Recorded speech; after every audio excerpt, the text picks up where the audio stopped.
Hi everyone, तो आज हम लोग कवर करेंगे इमरजेंसी प्रोविज़न के एमसीक्यू सीरीज़ को।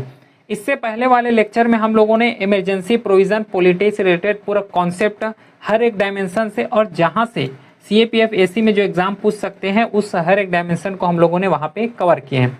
तो वहाँ पे हम लोगों ने थ्योरी कवर किए हैं, तो अब पारी है उसका एमसीक्यू टेस्ट लगाने का कि ये पता कर सके कि क्या हम लोगों ने जो थ्योरी पोर्शन को कवर किए हैं वो यहाँ पे हम लोग प्रैक्टिकली अप्लाई कर पा रहे हैं कि नहीं कर पा रहे हैं। क्लियर है? और इसका स्लाइड का जो पीडीएफ है ये टेलीग्राम चैनल है, ये व्हाट्सअप नंबर दिया हुआ है, मैसेज कर सकते हो अगर कोई भी डाउट रहता है तो। और ये टेलीग्राम चैनल ज्वाइन कर लो, यहाँ पे पूरा नोटिफिकेशन पीडीएफ अपलोड हो जाता है जो कि डिस्क्रिप्शन में लिंक दिया हुआ है। चलिए फिर स्टार्ट करते हैं क्वेश्चन की तरफ, और जिसमें से फर्स्ट क्वेश्चन जो हमें कवर करना है वो ये रहा। एक बार वीडियो को पॉज कर लो और अपने लेवल में ट्राई करो कि क्वेश्चन सॉल्व हो रहे हैं कि नहीं हो रहे हैं। ठीक है, चलो स्टार्ट करो क्वेश्चन, फिर हम लोग आगे बढ़ते हैं। जिसमें से पहला क्वेश्चन जो बोले गए हैं कि consider the following statement regarding article 352 जो कि नेशनल इमरजेंसी का बात करता है। ठीक है, तो नेशनल इमरजेंसी का बात करता है तो इसमें क्या क्या बोले गए हैं। पहला स्टेटमेंट है कि it can B proclaim on the ground of war, external aggression और इंटरनल डिस्टर्बेंस। बताओ तो कौन सा ये ऑप्शन सही है क्या? ऑप्शन बिल्कुल गलत है। कैसे गलत हो जाएगा? क्योंकि यहाँ पे एक वर्ड लिखा हुआ है इंटर डिस्टर्बेंस, तो इंटर डिस्टर्बेंस से जो है प्रेसिडेंट रूल लगाए जाते हैं, स्टेट इमरजेंसी लगाए जाते हैं, न कि डायरेक्टली नेशनल इमरजेंसी को इम्पोज कर दिए जाते हो। ठीक है, तो इस रेस्पेक्ट से जो है पहला स्टेटमेंट गलत हो गया। फिर सेकंड है कि after the 44 amendment the term internal disturbance was replaced with arm rebellion. सही है क्या? बिल्कुल सही है, ये ऑप्शन जो है बिल्कुल सही है। क्लियर? फिर जो है थर्ड स्टेटमेंट है कि national emergency must be approve by the both house of parliament with in 2 month. सही है क्या? गलत है। पहले ओरिजिनल कॉन्स्टिट्यूशन में क्या है 2 मंथ लिखे गए थे, लेकिन 44th जब अमेंडमेंट हुआ तो वहाँ में क्लियरली जो है बोले गए थे कि 2 मंथ के बजाय इससे 1 मंथ होना चाहिए। ठीक है, तो इस रेस्पेक्ट से जो ऑप्शन बी है वही राइट ऑप्शन है, बाकी यहाँ पे गलत है। क्लियर? पहला स्टेटमेंट समझ आ गया। चलो नेक्स्ट देखो, अब सेकेंड क्वेश्चन। वीडियो को पॉज करो और एक बार अपने लेवल में ट्राई करो। तो सेकेंड क्वेश्चन है कि with reference to judicial review on national emergency consider करना है। जिसमें से पहला स्टेटमेंट है कि the 38th amendment made the president emergency declare immune to judicial review. पढ़े हैं कि जितना भी 38 अमेंडमेंट रहेगा, चाहे प्रेसिडेंट के रेस्पेक्ट में ले लो, स्टेट इमरजेंसी ले लो या फिर प्रेसिडेंट रूल, ये दोनों तो एक ही होता है, प्लस फाइनेंशियल इमरजेंसी ले लो या फिर नेशनल इमरजेंसी ले लो। इन तीनों केस में क्या बोले गए हैं जब 38 अमेंडमेंट हुआ है उस समय कि जो भी अमेंडमेंट होगा, जो भी जुडिशियल रिव्यू होने वाला है उससे इम्यून मिलेगा। मतलब नेशनल इमरजेंसी लगा रहे हो तो जुडिशरी के पास कोई भी रिव्यू करने का ऑप्शन नहीं है। क्या होता है जुडिशियल रिव्यू? पढ़ चुके हैं, है ना, लेक्चर में हम लोग कवर कर चुके हैं। तो उसको इम्यून नहीं कर सकते, है ना, इम्यूनिटी प्रदान करते हैं यहाँ पे। क्लियर है? तो पहला स्टेटमेंट तो सही है। फिर सेकंड जो बोले हैं कि द मिनर्वा मिल केस, जो कि कब का केस है? 1980 का केस है। Case upheld judicial review of the president satisfaction. सही है क्या? ये स्टेटमेंट भी बिल्कुल सही है। फिर जो थर्ड स्टेटमेंट है कि the president satisfaction can be challenge in court even if based on relevant ground. अब रेलेवेंट ग्राउंड, अगर जहाँ पे इमरजेंसी लगाना है वहाँ पे इमरजेंसी लगा रहे हो और ठीक तरीके से लगा रहे हो तो उसके अगेंस्ट क्यों जाना सुप्रीम कोर्ट, हाई कोर्ट में? ठीक है, तो इस रेस्पेक्ट से जो है थर्ड स्टेटमेंट गलत हो गया। 1 और 2 जो ए ऑप्शन है ये राइट ऑप्शन है। क्लियर? समझ गए? चलो नेक्स्ट देखो, अब थर्ड क्वेश्चन, इसको बताओ तो। Consider the following pair emergency type और नेशनल इमरजेंसी, प्रेसिडेंट रूल और फाइनेंशियल इमरजेंसी, यहाँ पे कौन सा पेयर करेगा रेस्पेक्टिवली? आर्टिकल के साथ यहाँ पे लिखा हुआ है तो इसको ध्यान दो।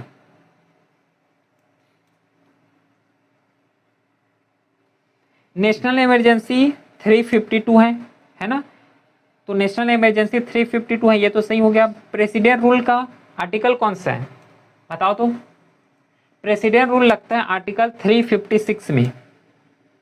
ठीक है, प्रेसिडेंट रूल रखता है आर्टिकल 356 में, लेकिन यहाँ पे 352 लिखा हुआ है, ये तो गलत हो गया। फिर जो फाइनेंशियल इमरजेंसी आर्टिकल 360 में लगता है, लेकिन यहाँ पे प्रेसिडेंट के रूल के जगह इसको लिखे हैं। इस हिसाब से अगर देखे जाओगे तो जो ए स्टेटमेंट है यही बस यहाँ पे सही है थर्ड में। क्लियर? नेक्स्ट फोर्थ क्वेश्चन, इसको बताओ एक बार कि with reference to the 44th constitutional amendment act consider करने फॉलोइंग स्टेटमेंट को, कि पहला स्टेटमेंट बोलता है कि it introduce a written recommendation from the entire cabinet from emergency declaration. सही है क्या? बिल्कुल सही है। कि पहले क्या था, जब 1975 में जब इंदिरा गांधी गवर्नमेंट ने क्या कर दिए गए थे, इमरजेंसी इम्पोज कर दिए गए थे, तो जो है ओरिजिनल कॉन्स्टिट्यूशन में लिखे गए थे कि जो कैबिनेट का कोई रोल नहीं होगा, लेकिन 44th अमेंडमेंट आया, उसमें बोले गए हैं कि प्रेसिडेंट जो है नेशनल इमरजेंसी डिक्लेयर करेंगे, लेकिन उसका रिटन रिकमेंडेशन होना चाहिए कैबिनेट का। पहला स्टेटमेंट सही है। फिर जो सेकंड स्टेटमेंट है जिसमें बोले हैं कि it restore judicial review of emergency proclamation, जो 42nd अमेंडमेंट है, जो 44 अमेंडमेंट है, उसमें बोले हैं 38 में क्या बोले थे कि अगर इमरजेंसी लगता है, क्विक इमरजेंसी अगर लगता है तो जुडिशियल के पास कोई भी रोल नहीं है कि उसको इंटरफेयर कर सके, वाइड या फिर अवॉइड ऐसे कर सके। लेकिन यहाँ पे जब 44th अमेंडमेंट आया, उसमें से जुडिशियल रिव्यू का प्रोविजन को ऐड किए गए हैं कि अगर कोई भी नेशनल इमरजेंसी लगा है तो जुडिशियल के पास अधिकार है कि उसको रिव्यू कर सके कि ये जो नेशनल इमरजेंसी लगा है वो ठीक तरीके से लगा है कि नहीं लगा है, कि आर्बिट्रेरी तरीके से उसको जुडिशियल रिव्यू को लगा दिए गए हैं। क्लियर? तो इस रेस्पेक्ट से जो सेकंड स्टेटमेंट है ये भी सही हो गया। फिर जो थर्ड स्टेटमेंट है कि it allow us suspension of article, नहीं, ये जो है बिल्कुल गलत है। यहाँ पे कोई भी ऐसा आर्टिकल को सस्पेंड करने का प्रोविजन यहाँ पे नहीं है। ठीक है, तो इस रेस्पेक्ट से जो फोर्थ में 1 और 2 आंसर जो है राइट आंसर हो जाएगा। क्लियर है? अगला नेक्स्ट क्वेश्चन है fifth question, consider the following statement. 3 option दिया हुआ है, एक बार वीडियो को पॉज कर लो और अपने लेवल में एक बार ट्राई करो। जिसमें से पहला स्टेटमेंट है the duration of the national emergency is unlimited subject to parliamentary approval every 6 month. बिल्कुल सही ऑप्शन है कि 6 मंथ में अप्रूवल होना चाहिए और अनलिमिटेड टाइम तक इसको क्या कर सकते हो, एक्सटेंड कर सकते हो। फिर जो सेकंड स्टेटमेंट है कि the approval for continuation of emergency require special majority in both house, ये भी ऑप्शन सही है। पहले सिंपल मेजोरिटी थे, लेकिन 44th जब अमेंडमेंट आया तो इसको स्पेशल मेजोरिटी कंसीडर किए गए। ठीक है। Third statement, Lok Sabha alone can revoke a national emergency, सही है क्या? बिल्कुल सही है। लोकसभा में कौन रहते हैं? कैबिनेट, प्राइम मिनिस्टर, तो वही के रिकमेंडेशन से ही तो नेशनल इमरजेंसी प्रोक्लेम होगा। कैबिनेट के अप्रूवल से ही तो नेशनल इमरजेंसी जो है रिटर्न रिकमेंडेशन से नेशनल इमरजेंसी को रिवोक किए जाते हैं। तो इस रेस्पेक्ट से थर्ड स्टेटमेंट भी क्या हो गया? सही हो गया। मतलब जो डी ऑप्शन है सही है, all of the above. Clear? चलो नेक्स्ट देखो 6 क्वेश्चन, इसको बताओ तो। With reference to article 356 president rule consider करना है। यहाँ पे 3 स्टेटमेंट दिया हुआ है। It can be extended beyond 1 year only when national emergency is in force, सही है क्या? ये भी ऑप्शन जो है बिल्कुल सही है कि 1 ईयर के लिए एक्सटेंड किए जा सकते हैं। सेकेंड स्टेटमेंट है कि court can review the imposition of the president rule under the SR. Bommai case, ये ऑप्शन भी बिल्कुल सही है। जो एस.आर. बोमई केस है उसमें से बोले हैं कि जो प्रेसिडेंट रूल होगा वो भी जो है जुडिशियल रिव्यू के अंदर आता है। ठीक है, और जुडिशियल रिव्यू एक फंडामेंटल उसको बोलते हैं, बेसिक स्ट्रक्चर का डॉक्ट्राइन है जुडिशियल रिव्यू भी। Third statement, the president satisfaction is a final and can not be question in court, ये ऑप्शन बिल्कुल गलत है। जो प्रेसिडेंट, ऐसा थोड़ा ना कि प्रेसिडेंट चाहे आर्बिट्रेरी तरीके से लगा दे, है ना, आर्बिट्रेरी तरीके से प्रेसिडेंट रूल लगा दे, नेशनल इमरजेंसी इम्पोज कर दे और उसका क्वेश्चन ही नहीं कर पाओगे कोर्ट में कि ये जो है आर्बिट्रेरी तरीके से जो है नेशनल इमरजेंसी या फिर प्रेसिडेंट रूल लगा रहे हैं, तो इसके लिए कुछ करो। तो ये जो है गलत होता है इस रेस्पेक्ट से। तो 1 और 2 जो ऑप्शन है, ये ऑप्शन यहाँ पे राइट ऑप्शन है। क्लियर?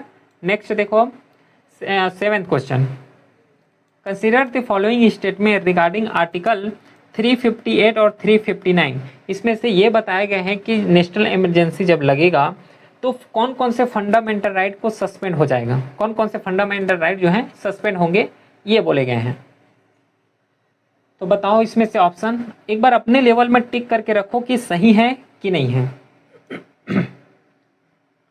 तो पहला स्टेटमेंट है कि article 358 automatically suspend article 19 during external emergency या फिर नेशनल इमरजेंसी, ये ऑप्शन बिल्कुल सही है। तो आर्टिकल 19 के अंदर भी जितना 6 फंडामेंटल राइट है वो भी ऑटोमेटिकली सस्पेंड हो जाते हैं जब नेशनल इमरजेंसी इन्फोर्स में आते हैं तो। ठीक है, फिर जो स्टेटमेंट सेकंड है कि article 359 permit suspension of enforcement of any fundamental right including article 20 and 21, बिल्कुल गलत है ऑप्शन। आर्टिकल जो 359 है ये बाकी बच गए, जैसे आर्टिकल जो 19 है ये तो आर्टिकल 358 इससे बताता है, लेकिन बाकी जितना भी फंडामेंटल राइट बच गया वो सस्पेंड हो जाएगा। कौन से आर्टिकल के थ्रू? आर्टिकल 359 के थ्रू। लेकिन आर्टिकल 20, 21 ये सस्पेंड नहीं करते, फंडामेंटल राइट जो है इसको सस्पेंड नहीं करते हैं, याद रखोगे इसको। उसके बाद जो आर्टिकल थर्ड स्टेटमेंट है कि आर्टिकल 358 अप्लाइज ओनली टू वार और एक्सटर्नल एग्रेशन, ये भी स्टेटमेंट बिल्कुल सही है। फंडामेंटल राइट कब सस्पेंड करते हो? जब नेशनल इमरजेंसी लगता है तब, और नेशनल इमरजेंसी लगेगा तो फंडामेंटल राइट सस्पेंड होगा। किस में बोले गए हैं? आर्टिकल 358 में बोले हैं। तो ये जो थर्ड स्टेटमेंट है ये भी सही है, मतलब 1 और 3 जो बी ऑप्शन है यहाँ पे राइट ऑप्शन है। ठीक है, क्लियर है क्या? चलो नेक्स्ट देखो, अब 8वां क्वेश्चन, इसमें से बताना है।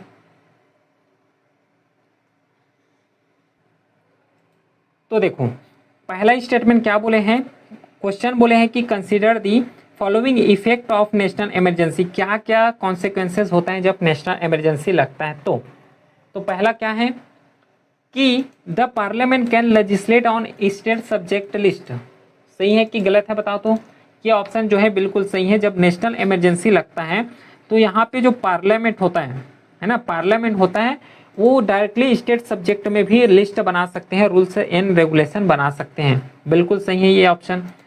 फिर सेकंड है कि article 19 is suspended during all type of national emergency, बिल्कुल गलत है। जितना भी नेशनल इमरजेंसी लगता है उसमें जो है आर्टिकल 19 को सस्पेंड नहीं करते हैं।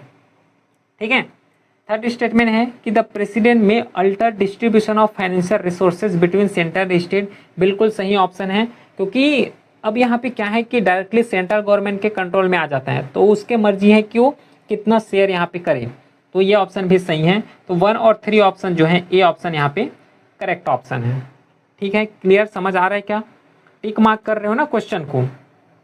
9 क्वेश्चन देखो, इसको सॉल्व करो तो आर्टिकल 360 जो कि फाइनेंशियल इमरजेंसी से रिलेटेड क्वेश्चन है।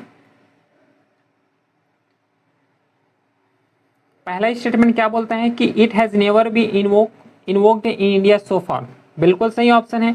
इवन जब 1991 में है ना, 1991 में जब एलपीजी रिफॉर्म आया या फिर बोल सकते हो फाइनेंशियल कंस्ट्रेंट आया इंडिया के पास, तब भी यहाँ पे जो फाइनेंशियल इमरजेंसी उसको इन्वोक नहीं किए गए थे। ठीक है, बिल्कुल सही है। सेकेंड बोलते हैं कि it allow the central to reduce salaries of government employ and जजेस को भी, बिल्कुल ये भी है कि क्योंकि पहले से ही गवर्नमेंट के पास फाइनेंशियल कंस्ट्रेंट है, और फाइनेंशियल कंस्ट्रेंट होने के बाद भी क्या करोगे, उसको जजेस को या फिर जितना भी हाई पोर्टफोलियो उसको सैलरी दोगे तो ऑटोमेटिकली वो फिर कम हो जाएंगे, जितना भी क्रेडिट है वो भी चला जाएगा, तो इसको रिड्यूस कर सकते हैं, ये भी बोले हैं। थर्ड स्टेटमेंट है कि it must be approve by parliament with है स्पेशल मेजोरिटी, ऑप्शन गलत है, यहाँ पे स्पेशल मेजोरिटी नहीं लगता इस केस में। ठीक है, तो 1 और 2 स्टेटमेंट सही है, जो ए ऑप्शन यहाँ पे ये राइट ऑप्शन है। ठीक, नेक्स्ट देखो, अब 10th क्वेश्चन है, इसको सॉल्व करो तो जो कि ये मिसयूज है, against the misuse of article 356 जो है ना प्रेसिडेंट रूल के बारे में बात करते हैं कि इससे रिलेटेड क्या क्या सेफ गार्ड हैं, बताओ इसको। पहला स्टेटमेंट है कि the president can not dissolve the state legislative assembly without parliamentary approval, ये ऑप्शन सही है, क्योंकि जब प्रेसिडेंट रूल लगता है तो प्रेसिडेंट क्या करते हैं, पूरा गवर्नर का जो भी फंक्शन होता है उसको अपने कंट्रोल में ले लेते हैं। तो अपने कंट्रोल में लेते हैं, इसका मतलब ये नहीं कि डायरेक्टली स्टेट लेजिस्लेटिव असेंबली उसको ही कैंसिल कर दे, ऐसा नहीं होता है, उसको पार्लियामेंट्री का अप्रूवल चाहिए होता है। तो इस रेस्पेक्ट से जो है पहला स्टेटमेंट जो है क्या है, सही है। क्लियर। सेकेंड स्टेटमेंट देखो कि the floor of the house is only legitimate forum to test legislative majority, सही है क्या? ये ऑप्शन भी सही है कि जो house is only legitimate forum है कि टेस्ट कर सके लेजिस्लेटिव मेजोरिटी जो है उसको। थर्ड देखो, the state government can be dismiss if the ruling party losses majority in the Lok Sabha, ऐसा कुछ नहीं है। लोकसभा में अगर विनिंग पार्टी लॉस हो रहा है तो लोकसभा डिसॉल्व होगा, स्टेट गवर्नमेंट थोड़ा डिसॉल्व होगा यहाँ पे, तो तीसरा भी गलत हो गया, मतलब 1 और 2 आंसर यहाँ पे करेक्ट ऑप्शन है। क्लियर है। तो इस तरीके से टेस्ट किए होंगे कि अगर इमरजेंसी प्रोविजन को पढ़े हैं, थ्योरी पोर्शन को पढ़े हैं, तो क्या हम सॉल्व कर रहे हैं क्वेश्चन को, क्योंकि जितना भी यहाँ पे क्वेश्चन रखे गए हैं ये जिस लेवल का यूपीएससी में पूछे जाते हैं सीएपीएफ में, उसी लेवल को टारगेट करके रखे हुए हैं। क्लियर है। चलिए फिर मिलते हैं नेक्स्ट क्लास में, तब तक के लिए thank you, have a great day.